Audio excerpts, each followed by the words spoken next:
Andy Goldsworthy, an environmental artist who creates sculptures out of anything he can find in nature, from leaves to stones. Alyssa and I decided to attempt to create our own sculpture out of nature. We ventured around the NIU campus until inspiration struck us.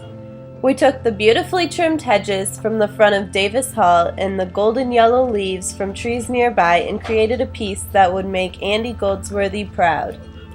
Andy Goldsworthy was born on July 25, 1956 in Cheshire, England. In his teen years, Goldsworthy worked as a farm laborer and then a groundskeeper. During this point in his life, he had his first interactions with nature and land art. In 1974, he attended Bradford College of the Arts.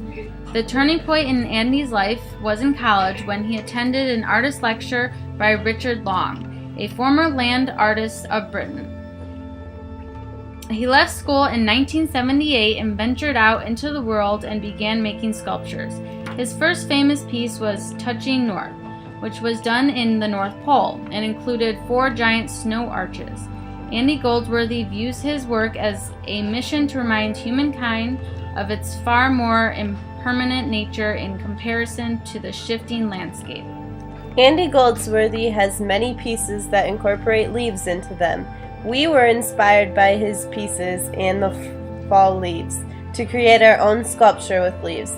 Like Andy Goldsworthy, we used only elements from nature. At first, we didn't know the best techniques to get the leaves to stay on the bushes. After a while, we discovered that it helped to punch a hole in the leaf and then attach it to the hedges. This could be a project easily incorporated into a classroom setting. It would give students a chance to get outside and enjoy the weather and fresh air.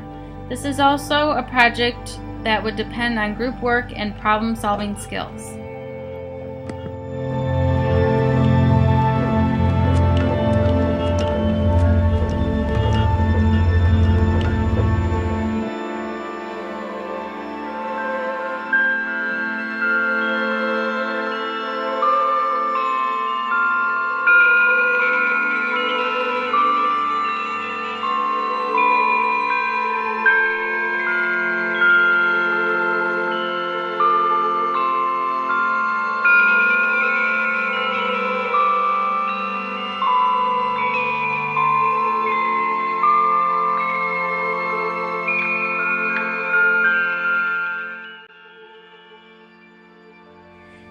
Andy Goldsworthy used many materials. His art often included brightly colored flowers, icicles, leaves, mud, pine cones, snow, stone, twigs, and thorns. Here are a few of his major works. The first being Touching North, which was made in the North Pole in 1989. It was made out of ice and snow that Goldsworthy painstakingly formed each block and incorporated it into the sculpture. He created 4 giant snow arches and later published a book called Touching North about his experiences and of his images. The next piece is Storm King's Wall, which is one of his really well-known pieces that he was contracted to build on the Storm King Art Center in New York in 1997. It's a 2,278-foot long wall built out of stones from the Storm King Art Center's property. The wall is making a statement about nature and how it is more important than the wall being built in it. He does this by building the wall around the nature and into it. For example, where the wall meets the water, it gives into the pond, proving that nature is the ultimate power in this art piece. The next piece, Midsummer Snowballs, was made in hawthorn tree in 2001. Andy Goldsworthy wrote a book covering the process of this series of snowball art pieces that he created. He made multiples of these odd snowball creations. Another piece that we found interesting was Blades of Grass from Pen Point, Dumfriesshire in 1988. We found this piece to be very interesting because of the shapes and forms Goldsworthy created. He bent the blades of grass and then used thorns pushed into the dirt to secure the grass in place. The next sculpture is a great example of his indoor installation pieces. It's called Mashiko Clay and was made in Japan in 1993. Andy covered river stones in this Mashiko clay to make these sculptures. In 1997, Andy Goldsworthy created our next piece called River Rock Pool. The green leaves were manipulated and stuck to the rock with water, and then were later removed and set in a pool of water.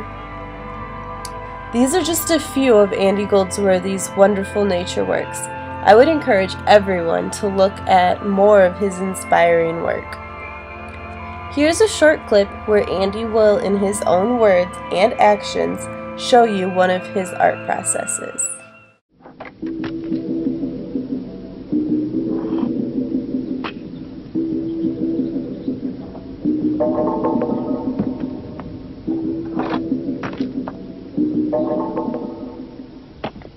The reason why I go out working outside is because of all the other things that I learn. I learn about the nature of the material I'm using, the nature of the place, the nature of the whole environment. And this has been a way of pulling together not only the kind of understanding of the rock, but feelings towards the Cumbrian landscape, the walls.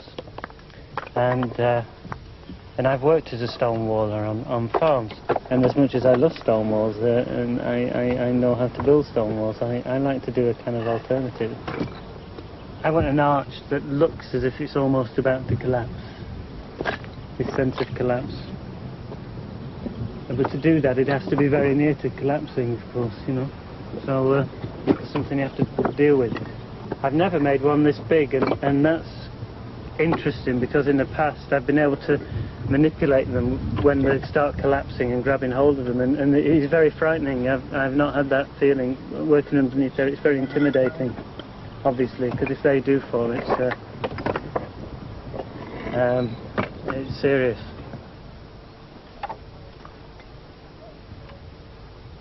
I think I'm becoming more aware, more conscious of the traditions of involvement with the landscape, especially when you're making something that uses walling techniques. And I don't sort of distinguish between the art historical context and the farm labourers' use and moulding of the land. Yeah, these works, I'm very aware that I'm picking up on a process and working that's been done for many hundreds of years, and I'm very pleased about that.